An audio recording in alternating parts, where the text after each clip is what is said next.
건강 정보 속에서 내 몸에 맞는 비법을 찾아드립니다. 내 몸 사용 설명서. 혹시 심장이 약하십니까? 아니면 지긋지긋한 관절염 때문에 고민하고 계십니까? 네. 그렇다면 이곳에 문제가 있는 겁니다. 바로 입, 구강 건강이 오늘의 주제입니다. 당뇨, 고혈압, 알츠하이머, 파킨슨, 암까지 모든 지금 질병의 원인이 이곳에 문제가 있는 겁니다. 모두를 충격에 빠뜨린 이것의 정체는 바로 입속 세균. 구균이고요. 600종류의 세균이 한 1억 마리가 우리 입속에 들어있거든요. 암을 비롯한 각종 질병의 원인이 되기도 하는 입속 세균.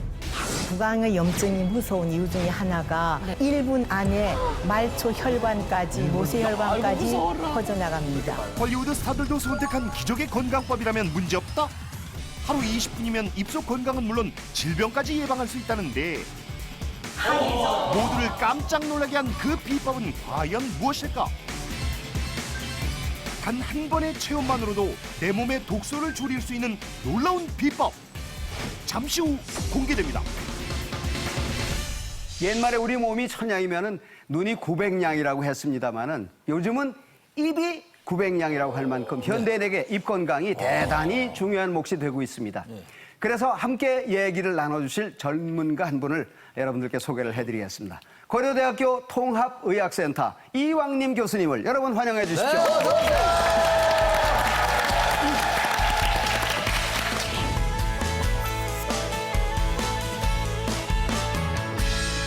네, 구강 건강이 대단히 중요하다는 것 정도는 저희들도 인식을 하고 있는데 이게 뭐 어마어마한 영향을 미칠 수 있다는 말씀에 저는 아주 굉장히 충격을 받았습니다. 네네. 우리 입속이 화장실보다도 더 세균이 많다는 겁니다. 네, 한 600종류의 세균이 한 1억 마리가 우리 입속에 들어있거든요. 아니, 저기 우리 양치질 하고 와서 방송합시다. 이거 입이 뻑뻑해가지고 어우 그럴 정도입니까? 그렇기 때문에 우리 입안의 건강이 우리 건강의 바로메타가 된다고 볼 수 있죠. 아니요, 저는 늘 이 가글을 자주 하거든요. 아 그러세요? 예, 근데 지금 1억 마리가 있다 그러니까. 네.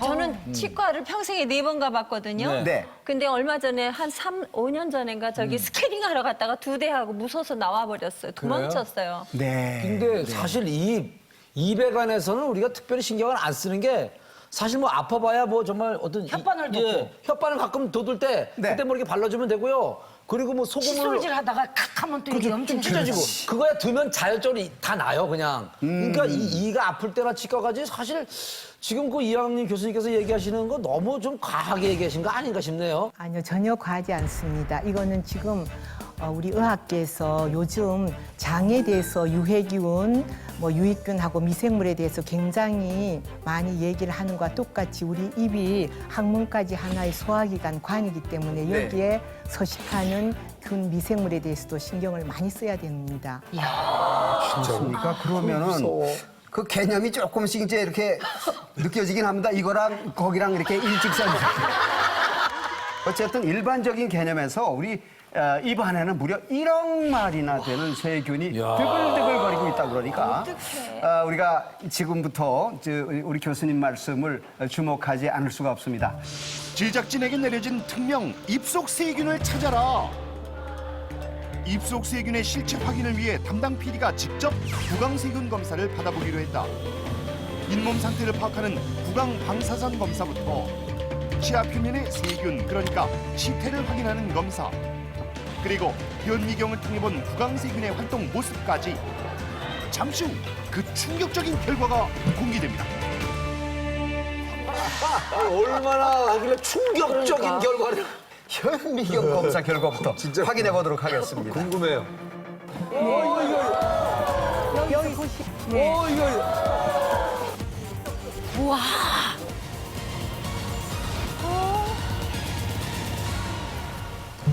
뭐야?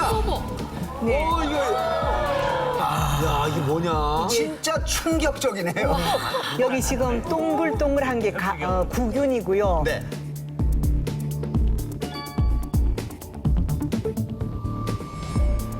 길쭉길쭉 이렇게 타원형 같이 생긴 게 간균이고요. 네. 여기 말려가지고 길쭉길쭉한 이것이 나선균입니다. 제일 독소가 많고 병원균입니다. 무슨 세균들이 무슨 운동회 합니까? 이렇게 뛰어다니고. 아유, 저 PD는 큰일 났네. 예.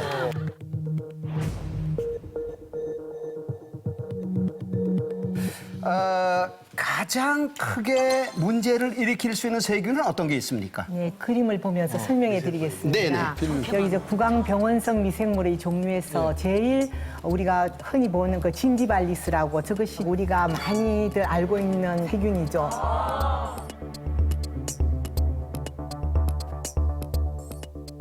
근데 저희는 처음 들어요. 네. 그냥 그림으로 볼 때는 무슨 수국꽃을 보여주는 것 같은데 무서운 세균인가 보죠? 네, 저 균이 우리 치원염이라든지 치주염을 일으키는 원흉균입니다. 그렇군요. 진지발리스. 그 우리가 네. 진지 먹을 때 진지 먹는다 해가지고. 예. 네, 그 옆에 있는 터너렐라 포시티아라든지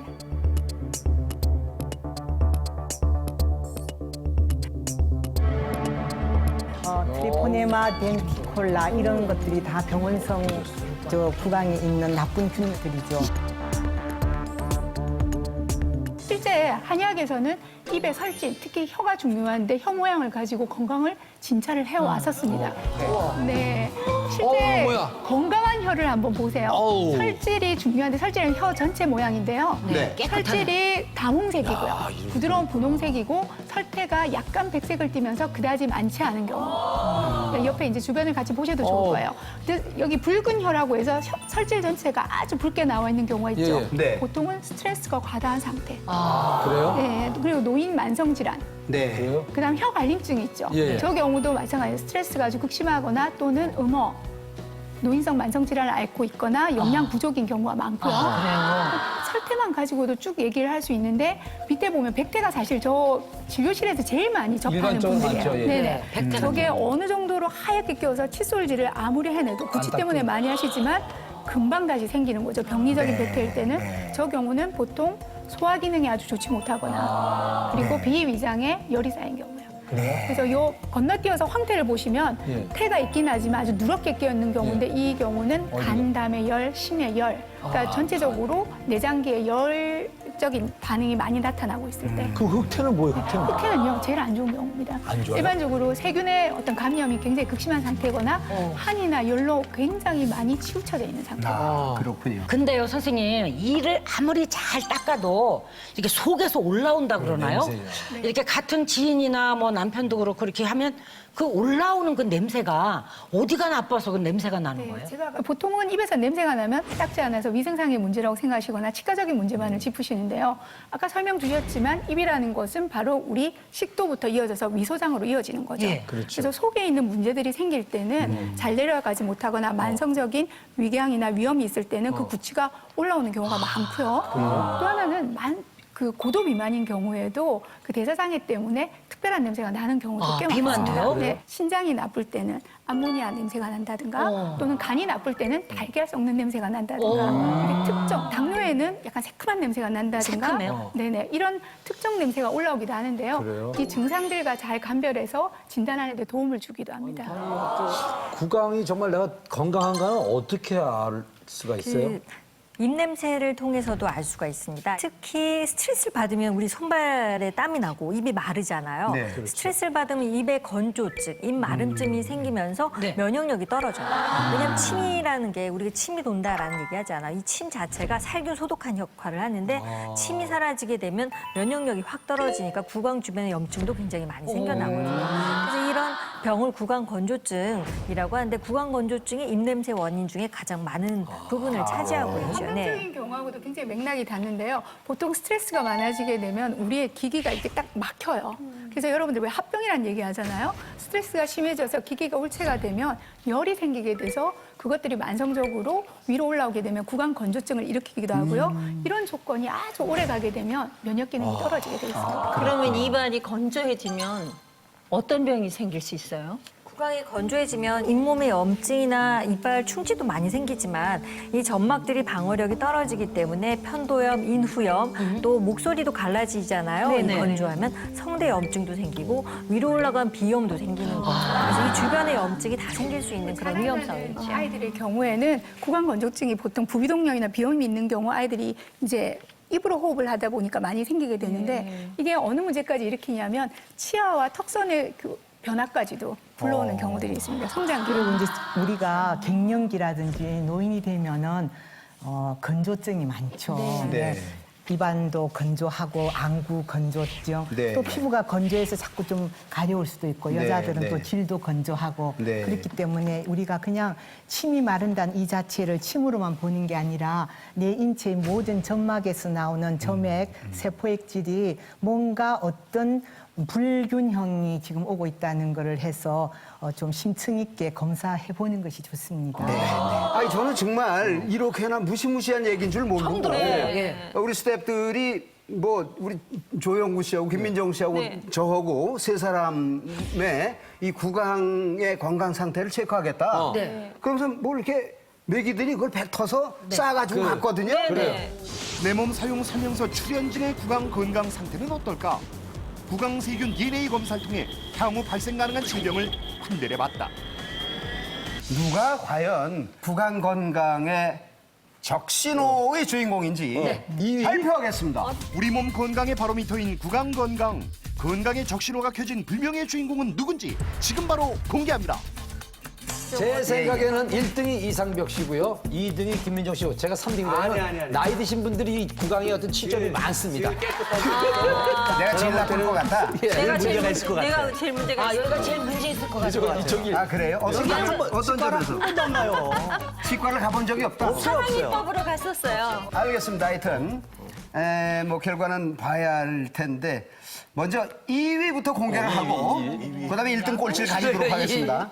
자 그러면은 누가 과연 이 구강 건강의 적신호의 주인공인지 2위부터 발표하겠습니다. 2위만 해도 괜찮다. 2위만 해도.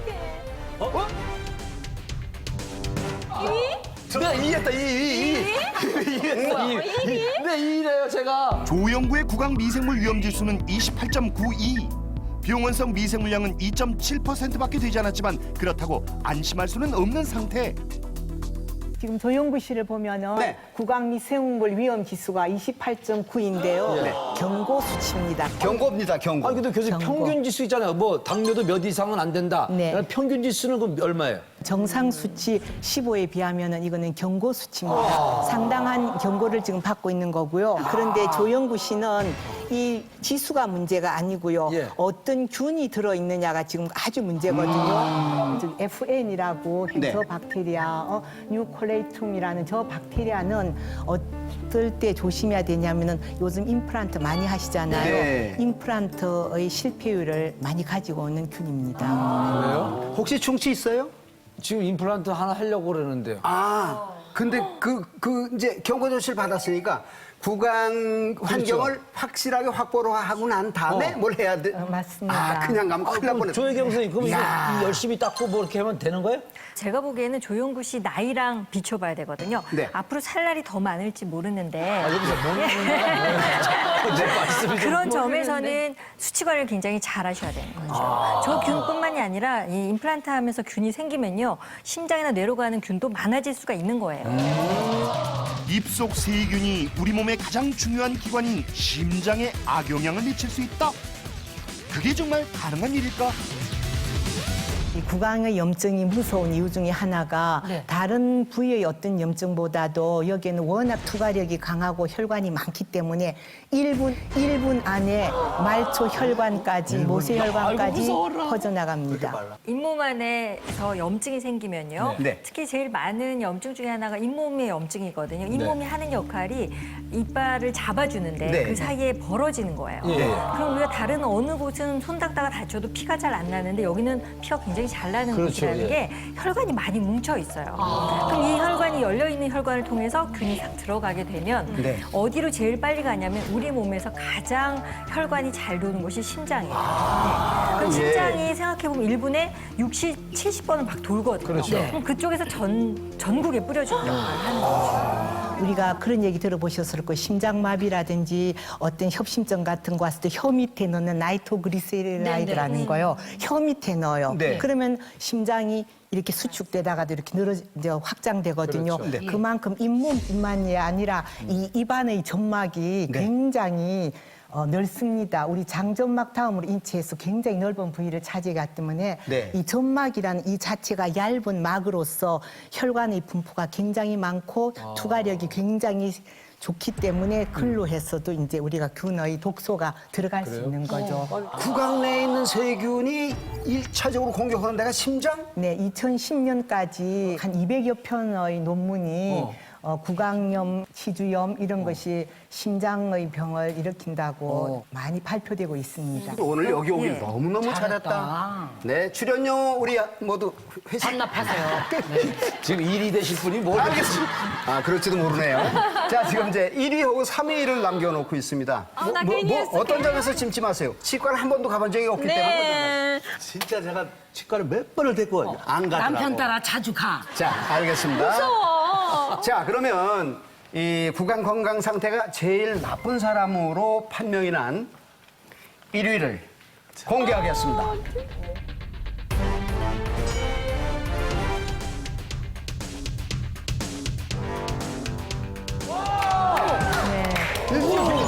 42.8. 야, 이거 진짜 어떡해, 나 진짜.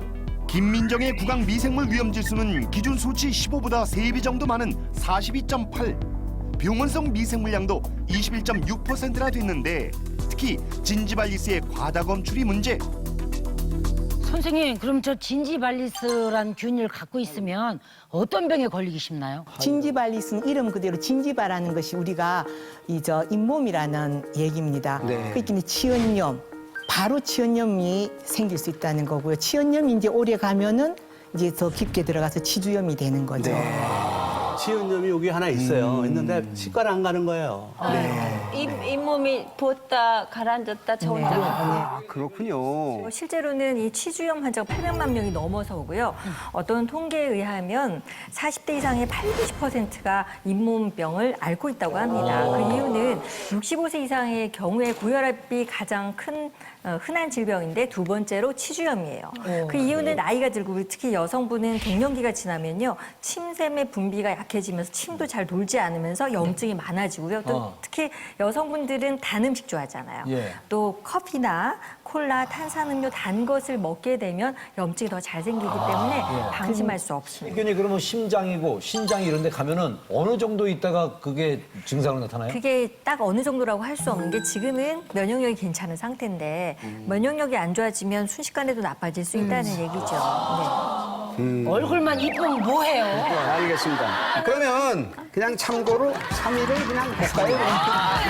자, 편안한 마음으로 수치가 우리 조영구 씨는 28, 여기는 42. 자, 3위 이상벽 보여주세요. 13초. 15 미만. MC 이상벽의 구강 미생물 위험 지수는 기준치 15보다 낮은 13.26. 병원성 세균 역시 거의 발견되지 않았다. 굉장히 진짜 대단하다. 구강 건강뿐만 아니라 네. 몸에 많이 신경을 쓰시는가 봅니다. 나도 정말 놀랬을 일이 있어요. 아니, 그냥 가만히 보니까 혼자 저는- 살아가지고 그런 것 같아. 혼자 저는 살아서. 아직 이 나이에 그냥 건강 관리라 그러면 꾸준히 이렇게 복용하는 거. 아, 저는요. 하셨구나. 저는 솔직히 좀 걱정을 했던 게 네. 이게 이제 술을 마시게 되면 그냥 그 길로 자요. 안 닦고요. 안 닦고 알코올로 소독이 되나 그럴 수도 있습니까?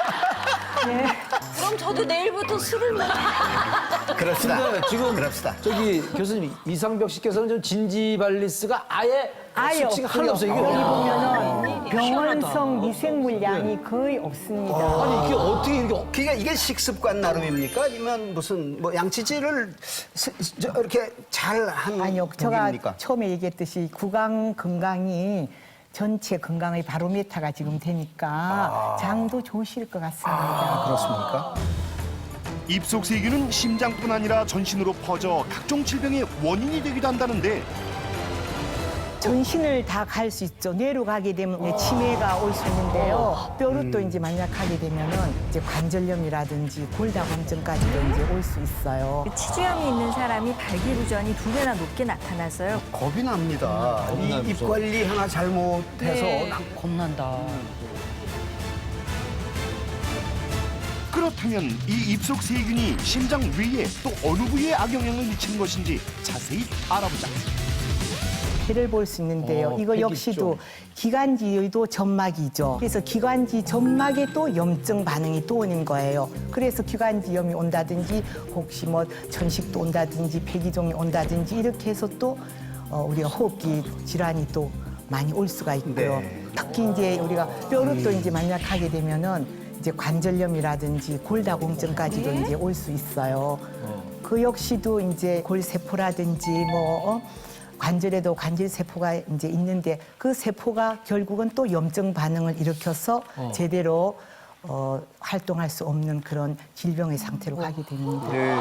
말씀을 들으면 들을수록 겁이 납니다. 이 입 관리 하나 잘못해서 낭패를 보는 경우가 있겠네 싶고 내 지금 입안을 제대로 단속을 하고 사는 건가? 이제 우리 앞으로 네. 키스 같은 것도 못 하겠어요. 무서워서 이제. 진짜 못할 것 같아 이제. 뽀뽀 수준에서 끝나야지. 예예예. 진짜. 더 진행이 너 지금 되면 입속에 세균이 몇 억 마리 있는지 아냐? 너랑 못하겠어. 그러면 또 하나는 여자니까요. 네. 가장 중요한 네. 요 자궁 쪽으로도 네, 그렇죠. 근데 특히 이제 임신부들이 구강의 어떤 염증이 있으면 솟아나기가 쉽습니다. 그럼 왜 그러느냐 하면은 우리 이제 임신을 하게 되면은 입안의 그 체온의 온도가 높이 올라가죠. 네. 네. 그러면 그 온도가 올라감으로 해서 세균이 더 잘 번식할 수가 있죠. 네. 그래서 이제 그게 이제 혈류를 또 타고 태반이라든지 자궁 내막벽 같은 데 가서 염증 반응을 일으키면 아니 두산이 올 수 아기가 있습니다. 자궁 속에 꽁꽁 숨어 있는데 어떻게 아기한테까지 그게 전달이 혈관으로 돼? 가죠. 혈관으로? 선생님, 제가 들어보니까 이 남성이 치주염이 있으면 그 발기부전증도 온다고 그러는데 사실인가요? 네, 뭐 정말? 혈관에 염증이 있으면은 혈관벽이 이제 뭐 딱딱해진다든지 혈관이 좁아지면은 우리가 보통 비아그라 같은 것들이 다 혈관 확장제잖아요. 네, 네. 그러니까 혈관이 확장하는데 뭐 걸림돌이 실제로 그런 되겠죠. 연구 결과도 있는데 2012년 성의학 저널에 나온 얘기인데요. 그 치주염이 있는 사람이 발기부전이 2배나 높게 나타났어요. 근데 나이대가 몇 살을 연구했냐면 왜 저를 보고 얘기해요? 30대 남성을 조사를 했는데 그랬다는 얘기죠. 그래서 그 사람들의 만성 치주염을 고치고 나니까 발기부전이 해결이 되었다라는 논문도 있었어요. 아, 그렇군요. 그 뭐 배현정 씨는 뭔가 의미가 있어서 물어본 것 같은데 해결이 됐습니까? 아니요, 저희도 입안에 세균이 있는 것 같으네요. 그 이한희 교수님, 그럼 구강 내 이 세균이 이 뇌로도 갈 수 있어요? 물론이죠. 뭐 전신을 다 갈 수 있죠. 뇌로 가게 되면 우리가 보통 말하는 그 알츠하이머, 네, 치매가 올 수 있는데요. 뉴로 인플라메이션에서 신경의 염증이라고 말할 수 있습니다. 네. 지금 너무 충격적인 그런 시간을 우리가 보내고 있는데 아니 조혜경 선생님. 네. 아니 치주염 때문에 어떻게 치매까지 이게 된다는 게 이게 이해가 잘 안 되거든요. 네, 맞습니다. 뇌에는요, 밖에서 못 들어오게 하는 막이 있어요. 그렇죠. 네. 약물도 못 지나오게 네네. 하고 균도 그 막을 약하게 만들어요. 그래서 균이 침투가 쉽게 해주는 것도 있고요. 또 혈관 내벽이 두꺼워지기 때문에 또 동맥경화도 잘 생기면 치매가 올 수가 있는데 실제로 이건 영국에서 연구한 알츠하이머 저널에 나왔고요. 또 일본에서도 연구한 게 있는데요. 도쿠대 연구에 의하면 70세 이상 1,200명 가까이 조사를 했는데 이빨수를 찾아봤어요. 그랬더니 치매가 없고 뇌 기능이 정상인 사람은 치아수가 14개 넘었었는데 치매가 있는 사람은 9.4개. 즉 치아가 안 좋다는 거는 주변에 염증이나 있다는 충치가 있어서 생긴 거거든요. 그래서 치매와 이런 충치, 구내염하고 관계가 있다라는 게 많이 나오고 있죠. 나이가 들수록 치주 질환, 이빨의 병, 구내염에 더 신경을 써야 되는 이유고요. 그렇기 때문에 40세 이상이면 반드시 6개월에 한 번씩은 치아 검진, 스케일링을 하셔야 됩니다. 지금 현대의학에서는 네. 모든 질환들, 당뇨, 고혈압, 뭐 뇌에 있는 알츠하이머, 뭐 파킨슨, 비만까지도 모든 지금 질병의 원인이 염증이라고 합니다. 염증 중에서도 만성 염증이 우리 인체에 미쳐서 그것이 암까지. 아니요? 네네. 어떻게? 염증이 이렇게 일어난다는 것은 어떤 유해 독소라든지 여러 가지 유해 물질로 인해서 염증 반응이 생기죠. 그러면은 그 염증 반응이 우리가 자기한테 취약한데 제일 먼저 오는데 네. 우리가 유전적으로 어떤 암에 많이 이제 노출돼 있는 유전적인 소인을 가지고 있다 그러면은 그쪽에 가서 이제 염증 반응을 일으키고 또 네. 암도 이제 발생하게 될 수 있습니다. 제가 알고 있던 환자분 중에 하나는 보철이 조금 튀어나왔던 환자예요. 그러니까 만성적으로 계속 혓바닥을 자극을 해서 궤양이 생겼었던 분인데 어느 날 설암이 생겼다고 하시더라고요. 그래서 이 안에 있는 질환이 직접적인 염증을 일으키기도 하고 실제로는 미국의 버팔로대 연구에서도 나왔는데요. 두경부 종양 그리고 인후두 종양의 발병 빈도가 훨씬 높았던 연구 결과도 있습니다. 이경희 선생님, 한의학에서는 그 치주 질환에 대해서 한의학에서는 어떻게 얘기를 하십니까? 네, 치주염을 한의학에서 풍치라고 그러는데요. 실제 한방에서 풍자가 들어가 있는 병들은 되게 급격한 변화를 보이거나 위급한 변화를 보이는 경우들이 많습니다. 여러분이 잘 알고 있는 중풍이 그렇고요. 또 와사풍이라고 그러죠. 입이 네, 돌아가는. 그렇죠. 그리고 통풍이라고 그래서 관절에 아주 아픈 증상도 통풍이라고 그래서 풍자가 들어가 있어요. 그러니까 치주염을 풍치라고 한 걸로 봐서는 치주염 역시 굉장히 변화가 급변하고 안 좋은 합병증들이 많이 올 수 있는 질환이라고 볼 수 있습니다.